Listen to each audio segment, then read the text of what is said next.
Good afternoon mga ka-big boy. Kung mapapansin nyo, ayan si Kuya Pete, isang manggugupit dito sa aming dormitoryo. At kailangan kong magpagupit para gwapo na tayo dahil mahaba ng aking buhok. At kung mapapansin nyo, sumisilip si Jason, isa ring manggugupit dito. Bali dalawa nga pala silang nagugupit dito sa aming dorm. At ayan, nagumpisa na si Kuya Pete, nagupitan ako. Sabi ko trim lang yung gilid at yung taas. At ayan, inaahitan na ako ni Kuya Pete. Sabi ko gwapo, mukhang gwapo naman. Gwapong gwapo sa sarili, buhat bangko, ika nga.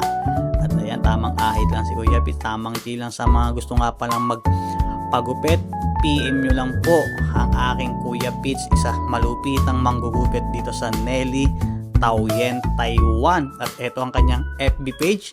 Yan, dyan kayo mag-PM sa mga gustong maging gwapo, babae man o lalaki, tomboy man, bakla. Ang galing niyang magupit ng dalawang aking katropa, si Jason Yuson at si Kuya Pete. Ayan, pinapatanggal ko nga pala sa aking noo ang balahibong pusa o yung parang manipis na buhok dahil nahalangan ako. At ayan, pinapagpagan ni Kuya Pete, gwapo na nga daw, tama na yung pagkakapogi ko. Ayan, pogi na. At ayan, susunod na si pare.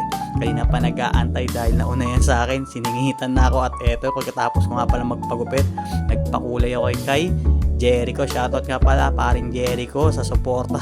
Pagkatapos kong ulayan, ayan, nagbayad na pala ako. Kuya Pete, maraming salamat Kuya Pete, sana mapanood mo to. Shee! Sheshe!